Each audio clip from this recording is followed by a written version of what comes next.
आप सभी भाई बहनों का आज की आध्यात्मिक चर्चा में बहुत बहुत स्वागत है। आज की चर्चा का विषय है परीक्षा के अंतिम 30 मिनट और इसी के साथ ही हमने एक ब्रैकेट में एक शब्द लिखा है बुढ़ापा, यानी कि परीक्षा के अंतिम 30 मिनट का बुढ़ापा से कुछ एक संबंध जोड़ने का मैं एक प्रयास करूंगा।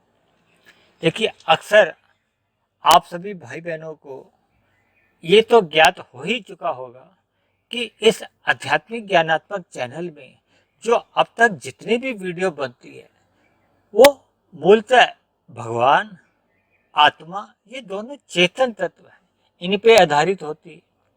जब प्रकृति के जो 3 गुण हैं, तमोगुण, रजोगुण और सतोगुण, देखिए इन 3 तत्वों के अलावा कोई चौथा तत्व है ही नहीं।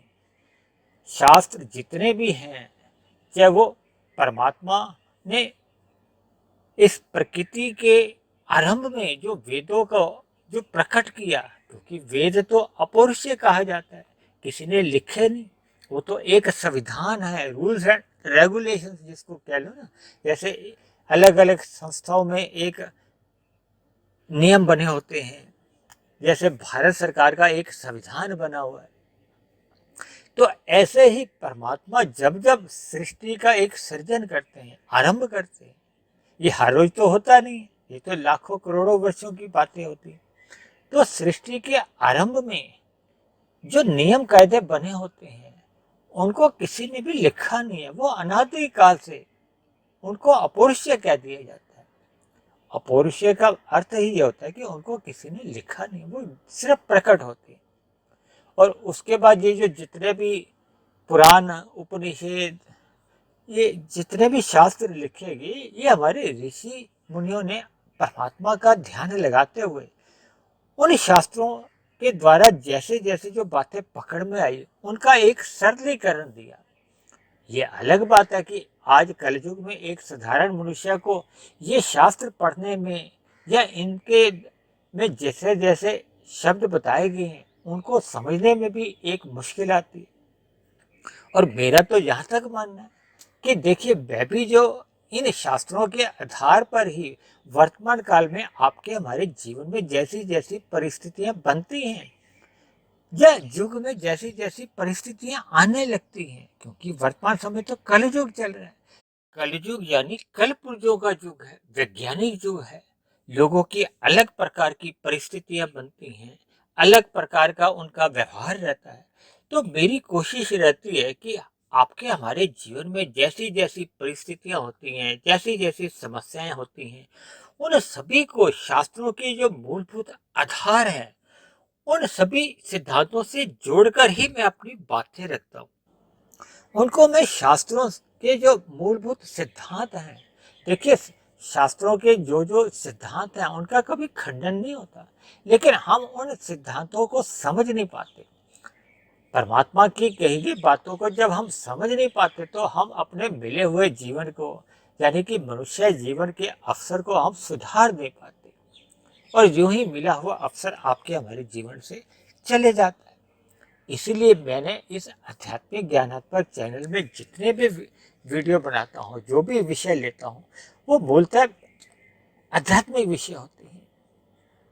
लेकिन आज का जो विषय है प्रत्यक्ष रूप से हो सकता है आपको ये एक भौतिक विषय लग रहा हो, क्योंकि परीक्षा के अंतिम 30 मिनट तो ये शब्द कुछ भौतिक ही जान पड़ते हैं।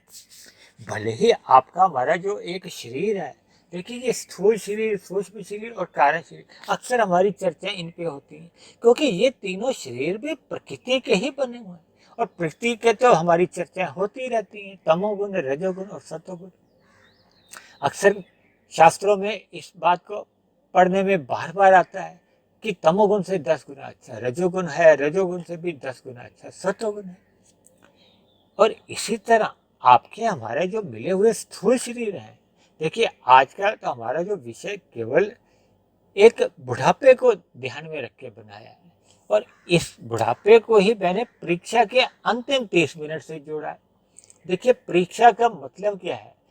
परीक्षा का मोटा मोटी जो अर्थ गिना जाता है वो ये होता है कि हम सारे साल में कुछ पढ़ते हैं या कुछ महीनों तक पढ़ते हैं, तो फिर उसकी वो हमारे 3 घंटे की कोई परीक्षा होती है। साधारणतः परीक्षा हमारी 3-3 घंटे की होती है, क्योंकि देखिए आपके हमारे जो स्थूल शरीर है उसमें 3 मुख्य अवस्थाएं बताई गई हैं: बचपन अवस्था, युवावस्था और वृद्ध अवस्था। क्योंकि मैंने तो देखिए इस परीक्षा के जो अंतिम 30 मिनट को बुढ़ापे से जोड़ने का एक प्रयास करने जा रहा हूँ, तो इसलिए मैंने परीक्षा को भी एक 3 घंटे की ही ले लिया। भले ही देखिए परीक्षाएं 2 घंटे की भी हो सकती हैं, 4 घंटे की भी हो सकती हैं, स्कूल कॉलेज या और भी ऊंची शिक्षाएं होती हैं। लेकिन आपके हमारे जीवन में जो जो एक स्थितियां बनती हैं, तो हम अपने जीवन में जो जो कर्म करते हैं, क्योंकि मनुष्य जीवन को शास्त्रों में कर्म योनि कहा गया। परमात्मा ने कहा है कि मनुष्य अपने जीवन में निष्काम भाव से जो जो कर्म करता है वो तो कर्म नहीं लिखे जाते, लेकिन जब जब मनुष्य सकाम भाव से यानी कि फल पाने के उद्देश्य से कोई भी कर्म करता है जिसका अन्य जीवों पे प्रभाव पड़ता है, तो वो हमारे पाप पुण्य कर्म बन जाते हैं। देखिए शास्त्रों में कहा गया है ये कर्म करोगे, ये करो, ये पुण्य कर्म गिने जाते हैं, ये मत करो, उनको करोगे तो वो पाप कर्म गिने जाते हैं। उनको निषेध कर्म कहा जाता है, पाप कर्म भी कह दिया जाता है। यानी कि शास्त्रों में तो देखिए कहा गया है, जैसे हम अपने स्कूल कॉलेजों की जो परीक्षाएं देते हैं तो पहले अपनी पुस्तकें पढ़ते हैं, अपने अध्यापकों द्वारा विभिन्न प्रकार से ज्ञान लेते हैं। इसी तरह हम अपने जीवन में भी देखिए, जीवन भी तो आपकी हमारी एक परीक्षा ही है ना। हमारे जीवन के 3 मुख्य अवस्थाएं आती हैं: बचपन अवस्था, युवावस्था और वृद्ध अवस्था। देखिए बचपन अवस्था तो एक साधारण तौर पे अबोध मानी जाती है, क्योंकि बचपन अवस्था में इतनी समझ नहीं होती, विशेष रूप से ये शास्त्रों की बातों की। और वैसे तो देखिए युवावस्था में भी इतनी समझ एक साधारण मनुष्य को नहीं होती, क्योंकि युवावस्था में आते आते भी एक साधारण मनुष्य का जो एक उद्देश्य होता है वो धन कमाने का होता है। भले ही शास्त्रों में देखिए 4 प्रकार के पुरुषार्थ बताए गए: धर्म, अर्थ, काम, मोक्ष।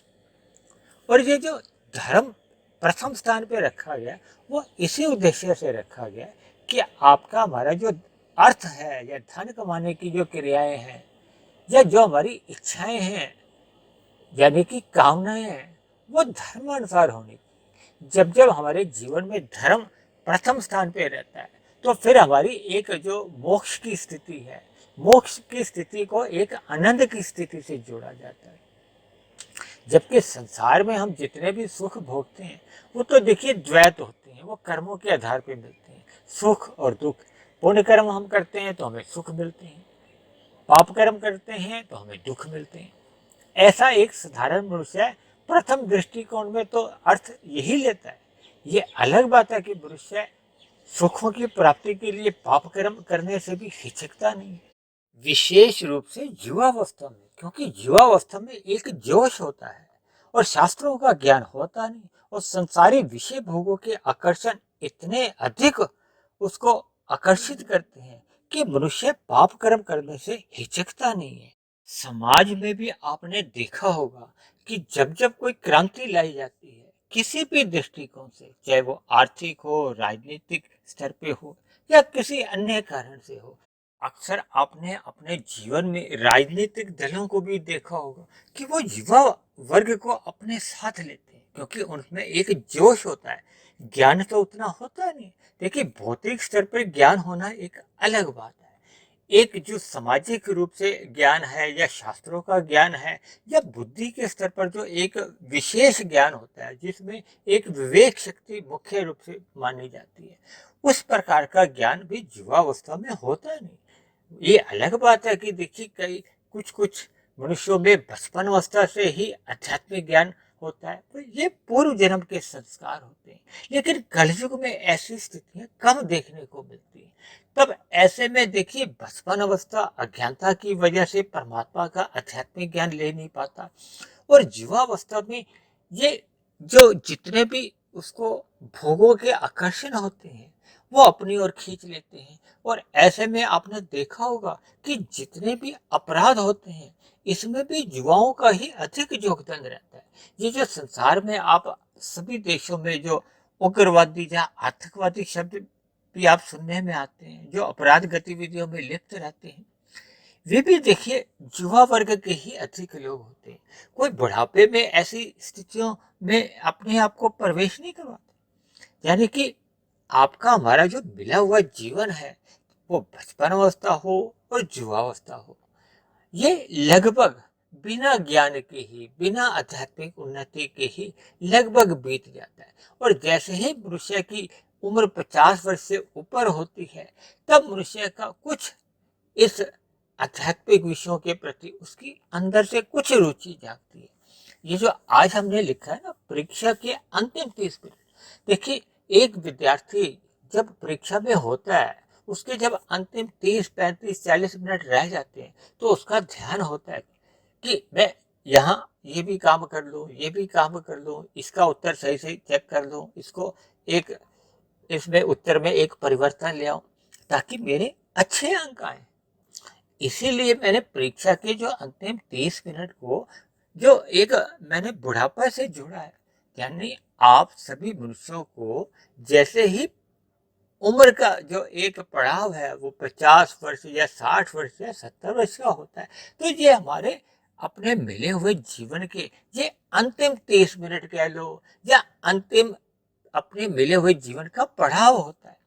तो जैसे एक विद्यार्थी अपने उत्तर पुस्तिका में बहुत अधिक ध्यान देता है कि मेरे अच्छे नंबर आए, इसी तरह हम सभी मनुष्यों को भी अपने ये जो अंतिम पड़ाव है, जो बुढ़ापा है, अपने मिले हुए जीवन की जो एक हमने कर्मों की जो लेखा जोखा तैयार कर चुके थे। देखिए जो कर्म हम कर चुके हैं युवावस्था में, उनको तो हम बदल नहीं सकते। भले ही देखिए उनके जैसे जैसे संस्कार बने होते हैं। देखिए जिन्होंने भी युवावस्था में अधिक रजोगुण का संग किया होता है, तब ऐसे मनुष्यों को वृद्धावस्था में भी अपना सतोगुण बढ़ाने में बहुत ही मुश्किलें आती हैं। क्योंकि देखिए सत्संग करने में तभी मन लगता है जब हमारे अंदर सतोगुण अधिक विकसित हो चुका होता है। अन्यथा इस मन को जबरदस्ती, जैसे एक बच्चे को आरंभ में नर्सरी कक्षा में या प्ले स्कूल में जब भेजा जाता है, तो बच्चे रोते धोते ही जाते हैं। इसी तरह आपने अक्सर देखा होगा, देखिए इस पे कोई बुरा मानने की बात नहीं, कि अक्सर मनुष्य का जो आरंभिक सत्संग है, वो बेमन से ही होता है। उनका सत्संग में मन लगता नहीं है। और कहीं कहीं तो जिनकी युवावस्था में बहुत ही ऐशो आराम में जीवन बीता होता है, यानी कि रजोगुण उनका बहुत ही अधिक रहा होता है, तो फिर उसके संस्कार हमारे कार्य शरीर में पड़े होते हैं। क्योंकि आपके हमारे देखिए ये 3 शरीर हैं, स्थूल शरीर, सूक्ष्म शरीर और कार्य शरीर। ये जो वृद्धावस्था की हम बात कर रहे हैं, ये तो केवल स्थूल शरीर की अवस्था है। क्योंकि स्थूल शरीर की वृद्धावस्था के बाद एक ऐसा क्षण आता है जिसको हम मृत्यु कहते हैं। यानी कि एक मनुष्य की जब मृत्यु हो जाती है, तब तो उसका जो कर्मों का लेखा जोखा है, या जहां तक भी उसने साधना करने का जो उसको अवसर मिला होता है, वो तो उससे छीन लिया जाता है। जैसे हम परीक्षा में अपने जैसे ही 3 घंटे का वो पेपर समाप्त होता है, तो हमें अपनी अपनी उत्तर पुस्तिका लुटानी होती है, या हमसे वो छीन ली जाती है, जो भी वहाँ टीचर होता है। तो उसके बाद तो हमें कोई इजाजत नहीं होती, आज्ञा नहीं रहती कि हम इसमें कुछ भी परिवर्तन ला सकें। इसी तरह मनुष्य अपने जीवन काल में जैसे जैसे अपने कर्मों में सुधार करता है, कर्मों में सुधार देखिए तभी आ पाता है जब हमारा मन सत्संग में लगता है, हम ज्ञानमय स्थिति में रहते हैं, हम सतोगुणी स्थिति में रहते हैं। जब जब मनुष्य रजोगुण में अपने आप को स्थित कर लेते हैं, तो उसका ज्ञान धुंधला होता है। धुंधले ज्ञान में देखिए हम अपने कर्मों में सही सही दिशा नहीं दे सकते, उसमें सुधार नहीं ला सकते, हम अपनी दिनचर्या एक व्यवस्थित नहीं रख सकते। देखिए अक्सर आपने देखा होगा कि कुछ मनुष्य 60 साल के हो गए हैं, 70-70 साल के हो गए हैं, अपने जन्मदिन मनाते हैं। हालांकि जीवन में कभी कभी पारिवारिक स्तर पर या अन्य स्तरों पर कुछ ऐसी स्थितियां बनती हैं जो उनको मजबूर कर देती है ऐसी क्रियाओं करने के लिए।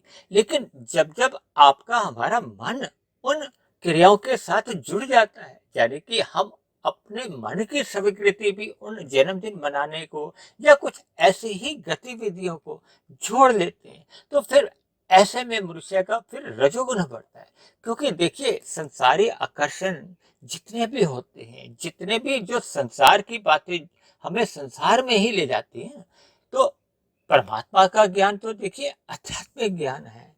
ये सतोगुण की स्थिति में ही मनुष्य को मिल पाना संभव होता है। और यदि मनुष्य अपने आप को रजोगुण में स्थित रखता है, तो देखिए रजोगुण के पास ही सतोगुण नहीं है, वहां तो रजोगुण के पास तो तमोगुण है। क्योंकि तमोगुण, रजोगुण, इनकी स्थितियां 1 और 10 की है, क्योंकि शास्त्रों में कहा गया तमोगुण से 10 गुना अच्छा रजोगुण है, रजोगुण से 10 गुना अच्छा सतोगुण कहा गया, और सतोगुण से भी 10 गुना अच्छा। मैं अक्सर अपनी चर्चाओं में कहता हूँ कि विशुद्ध सतोगुण परमात्मा के लिए आता है।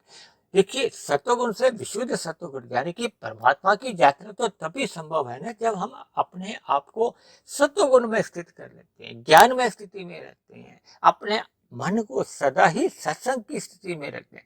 देखिए सत्संग का अभिप्राय केवल ये नहीं है कि आप केवल वीडियो सुनते रहो या सतोगुणी साहित्य ही पढ़ते रहो। आपके मन में मानसिक स्तर पर परमात्मा का चिंतन बने रहना चाहिए। आपके मन में सदा ही परमात्मा के प्रति एक प्रीति के भाव होने चाहिए। तो ये समझ लो आपका सत्संग चल रहा है। यदि आप सत्संग में स्थूल शरीर के स्तर पर तो बैठे हुए हो, यदि आपके मन में भोगों का ही चिंतन चल रहा है, संसार का ही चिंतन चल रहा है, परिवार का ही चिंतन चल रहा है, मोह के स्तर पर आपकी गतिविधियां बनी हुई हैं, तब आपका वो सत्संग होने पर भी वो जो हमारे कारण शरीर में संस्कार बनने चाहिए, वो नहीं बन पाते। देखिए कारण शरीर में तो उन्हीं बातों के ही संस्कार बनते हैं, उन्हीं ही कर्मों के संस्कार बनते हैं जो हम अपने व्यवहार में मन द्वारा करते हैं। अक्सर आपने देखा होगा कि हमारे मन में सत्संग के संस्कार बन नहीं पाते, क्योंकि अक्सर ये रजोगुणी मनुष्यों का सत्संग बेमन से होता है। और जब तक ये सत्संग बेमन से होता है, तो फिर ये हमारे मन के स्तर पर यानी कि कारण शरीर में ये बहुत ही हल्के संस्कार बनते हैं।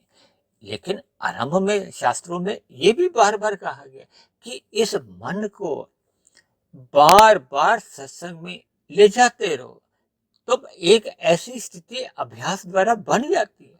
देखिए कोई भी चीज का जब हम अभ्यास करते हैं, कहा जाता है ना कि पत्थर पे भी आप बार बार कोई चीज घिसटते हो तो उस पर निशान पड़ जाते हैं, पत्थर भी टूट जाते हैं। तो फिर देखिए हमारा तो आपका जो एक मूल ज्ञान है, हम तो ज्ञान में स्थिति में ही है, हमारी आत्मा तो एक चेतन तत्व है। ये जो चेतन तत्व के ऊपर जो संसारी आकर्षण है, भोगों के जो रजोगुण के संस्कार बन चुके हैं, या हमारे किए गए पाप कर्मों द्वारा जो तामसी संस्कार भी बन चुके हैं, वो सदा के लिए नहीं रहते। जैसे जैसे उसमें सतोगुण का या सत्संग के एक निशान पड़ने लगते हैं, संस्कार पड़ने लगते हैं, तब ऐसी स्थितियों में जो पहले के जो बुरे संस्कार होते हैं वो धीरे धीरे कमजोर होने लगते हैं। देखिए ये तो निर्भर करता है कि मनुष्य के कारण शरीर में पहले के अशुभ संस्कार कितने बने हुए हैं।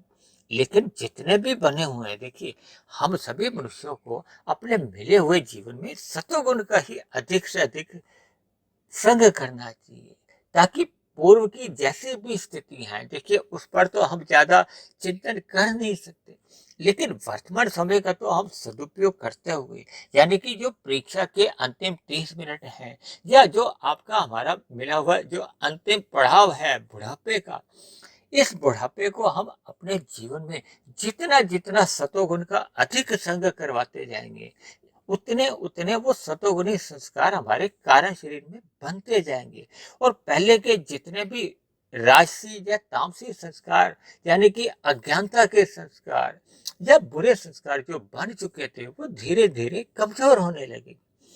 तो इसलिए मेरी आप सभी भाई बहनों से विनती है कि ये जो मिले हुए जीवन में जो आपका हमारे पास जो अंतिम पड़ाव है, इसका हम सदुपयोग करते हुए परमात्मा से जुड़े, ताकि आपके हमारे कारण शरीर में जो हमारे कर्मों का जो कर्माशय बना हुआ है, उसमें पुण्य कर्मों की बढ़ोतरी होती है, हमारे बुरे संस्कार कमजोर होते जाए, समाप्त होते जाए, ताकि परमात्मा से हमारी प्रीति हो, ताकि मरते समय आपकी हमारी जो कर्माशय की स्थिति है उसमें किसी भी प्रकार की पाप कर्मों की अधिकता नहीं होने पाए, क्योंकि पाप कर्मों की अधिकता होने पर मनुष्य की मरने के बाद फिर नीचे की जोनियों में अधोगति को प्रकृति की कोई भी ताकत रोक नहीं सकती। देखिए, हम शिष्टाचार के नाते अक्सर कह देते हैं कि किसी की भी जब मनुष्य की मृत्यु होती है तो अक्सर ये कह दिया जाता है एक शिष्टाचार के नाते कि अमुक अमुक मनुष्य का स्वर्गवास हो गया है।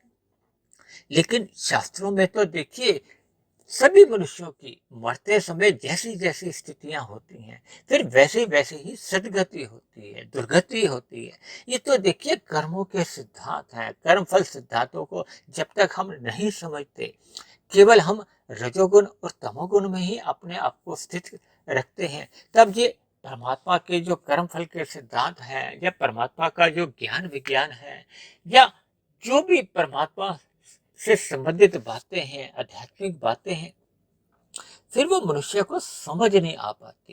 क्योंकि मनुष्य जीवन तो देखिए भोग जोनी नहीं है, क्योंकि रजोगुण और तमोगुण तो मनुष्य को केवल भोगों में ही स्थित कर देते हैं। देखिए, सतोगुण में स्थित होने से ही हम अपने मिले हुए जीवन का सदुपयोग कर सकते हैं। मैं तो अक्सर ऐसी बात भी कह देता हूँ कि मनुष्य जीवन हमें अपना सतोगुण बढ़ाने के लिए मिली है। सतोगुण हमारे आपके जीवन में तभी बढ़ पाता है जब हम सतोगुण का अधिक संग करते हैं। देखिए, सर्वप्रथम तो प्रकृति में जो 3 गुण एक कर्म में आते हैं, शाम को सूर्य के डूबते ही तमोगुण शुरू हो जाता है। तकरीबन 8 घंटे का तमोगुण बना रहता है और उसके बाद का जो 8 घंटे हैं वो सतोगुण के होते हैं।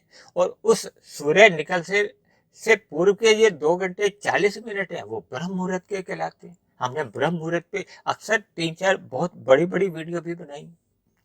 तो जब तक मनुष्य बाहरी स्तर पर ही इस सत्वगुण का संग नहीं करता, जब ब्रह्म मुहूर्त में अपने आप को स्थित नहीं करता, परमात्मा से नहीं जोड़ता, तो फिर उसका सत्वगुण जो बढ़ने के जो एक अवसर होता है वह हाथ से चले जाता है। अगर हम रात को तमोगुणी गतिविधियों में अधिक लिप्त रहते हैं तो आपका हमारा जो पहले का तमोगुण बना होता है उसमें और अधिक एक वृद्धि होने लगती है। यानी कि पहले का बना हुआ तमोगुण वो और बलवान होने लगता है, जिसके फलस्वरूप तो जैसे जैसे हमारे संस्कार बिगड़ते हैं, फिर दिन में जब रजोगुण चल रहा होता है तो वैसे वैसे हमारे कर्म होने लगते हैं। देखिए, हमारे आपके लगभग 90% कर्म बने हुए संस्कारों के आधार पर ही होते हैं। क्योंकि जैसा जैसा आपका हमारा स्वभाव बढ़ जाता है, संस्कार बनते जाते हैं, फिर वैसे वैसे ही हम दिन में जब रजोगुण चल रहा होता है हम अपनी क्रियाएं करते हैं, तो हमारी क्रियाएं फिर उसी बने हुए स्वभाव के अनुसार ही होती हैं। मैं तो यहाँ तक कहता हूँ कि आपके हमारे जीवन के 90% जो कर्म होते हैं, चाहे वो शुभ कर्म है चाहे वो पाप कर्म है, वो बने हुए संस्कार या स्वभाव के अनुसार ही सहज ही होने लगते हैं। क्योंकि स्वभाव को बदलने में हमें एक परिश्रम करना होता है और स्वभाव में सहज ही कार्य होने लगते हैं। जिनका शुभ कार्य करने का स्वभाव बढ़ जाता है तो हमें लगता है कि वो बहुत अधिक मेहनत कर रहे हैं, लेकिन उनका स्वभाव बढ़ चुका है तो इसलिए उनको कोई परिश्रम नहीं करना होता। इसलिए मेरी आप सभी भाई बहनों से विनती है कि इस जो वृद्धावस्था का जो एक समय है या बुढ़ापा है, इसको आप परीक्षा के अंतिम 30 मिनट समझकर ही अपने जीवन में आप सकारात्मक परिवर्तन लाएं, ताकि आपकी हमारी जो एक लेखा जोखा है कर्मों का भी संस्कारों का भी, उसमें निरंतर सुधार आता जाए, ताकि आपकी हमारे जो एक बड़ा भविष्य है। देखिए, ये तो मनुष्य जितना भी ये जो सामाजिक दृष्टिकोण से या आर्थिक दृष्टिकोण से हम जितने भी अपने जीवन में पुरुषार्थ करते हैं, ये वर्तमान जीवन तो देखिए एक छोटा भविष्य होता है। शास्त्रों में हमारी आपकी एक आयु अधिकतम क्या बताई गई है? 80-100 वर्ष। भले ही 130-30 वर्ष के भी लोग आपने देखे होंगे, लेकिन आपके हमारे जो कर्म होते हैं वो 80-85 वर्ष तक ही होते हैं। देखिए, उसके बाद की जितनी भी आयु होती है उसमें ना तो वो अपने स्वयं के सुधार के लिए उतने कर्म कर पाते हैं, ना ही वो अन्य मनुष्यों के सुधार के लिए कोई परोपकार के कार्य कर पाते हैं। देखिए, आपके हमारा जीवन तभी तक ही सार्थक माना जाता है जब हम या तो स्वयं का सुधार करें या अन्य मनुष्यों के सुधार में हम सहायक बने। तो मिले हुए जीवन का आप जितना अधिक सकारात्मक रूप से आप सुधार कर सकते हैं, इस मिले हुए अवसर को हमें हाथ से नहीं गंवाना चाहिए। तो मैंने आज की चर्चा में जो परीक्षा के अंतिम 30 मिनट को बुढ़ापे के साथ जोड़कर हो सकता है कुछ ऐसी बातें भी कह दी हैं जिनसे एक साधारण मनुष्य को कभी कभी बात बुरा लग जाती है। क्योंकि अक्सर मैंने तो देखिए ये जन्मदिन के ऊपर भी कुछ वीडियो बनाई हैं जिसपे अक्सर एक साधारण मनुष्य मन से प्रसन्न नहीं होता, बुरा भी मान जाते हैं। लेकिन देखिए शास्त्रों द्वारा जो जो बातें बताई गई हैं उसको मैं सदा ही गुणों के साथ जोड़ता हूँ, क्योंकि हमारे वेद पुराण उपनिषद में जैसे जैसे सिद्धांत कहे गए हैं उन सिद्धांतों से ही मैं वर्तमान समय में जैसी जैसी परिस्थितियां होती हैं उनको मैं उनसे जोड़कर एक साधारण शब्दों में अपने विषय रखता हूँ। देखिए, एक साधारण मनुष्य अपने बुद्धि के स्तर पर जैसे जैसे उन विषयों से लाभ उठा सकता है मनुष्य को उठाना चाहिए और अपने जीवन में सदा ही सुधार करते रहना चाहिए। सुधार करने के लिए ही मनुष्य जीवन मिला है, क्योंकि ये कर्म जोनि भी है और साधना जोनि भी है। भौतिक उन्नति हम अपने जीवन में जितनी भी कर लेते हैं वो बढ़ने के साथ ही समाप्त समझी जाती है, जबकि आध्यात्मिक साधना करते करते आप जितनी भी आध्यात्मिक उन्नति कर लेते हैं वो आपकी हमारी एक शुद्ध कमाई है जो मरने के बाद भी आपको ही मिलती है। यानी कि हमारी की गई सात्विक उन्नति या आध्यात्मिक उन्नति ये सुरक्षित बनी रहती है। जैसे हम बैंक में एफडी कराते हैं तो हमें ही मिलती है। इसलिए ये की गई आध्यात्मिक उन्नति भी मरने के बाद हमारे लिए ही ये एक साधक होती है, सहायक होती है, हमारे ही भविष्य में बड़े भविष्य में ये काम आती है। वैसा ही हमारा फिर बड़ा भविष्य बनता है। तो आज की चर्चा को अब हम यहीं समाप्त करते हैं। आप किसी भाई बहन का कोई प्रश्न हो, कोई मेरी कही गई बात आपको समझ में नहीं आई हो या मेरी कही गई बात पे आपका किसी प्रकार का कोई मतभेद हो, शिकायत हो, आपत्ति हो, इन सभी बातों को आप नीचे वीडियो के नीचे जो कमेंट्स बॉक्स है वहां जाकर आप अपने इन बातों को लिख सकते हो।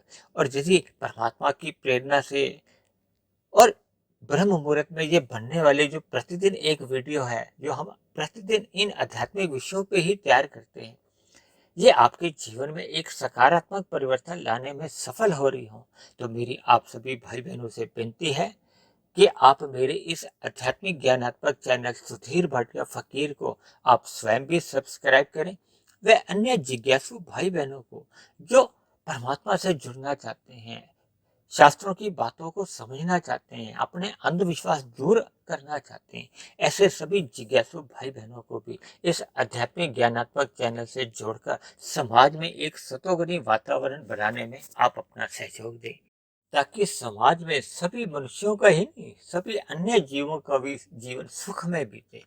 तो आज की चर्चा को अब हम यहीं विश्राम देते हैं। कल फिर मिलते हैं एक नए विषय को लेकर, एक नए संदेश के साथ। तब तक आप सभी भाई बहनों का बहुत बहुत धन्यवाद।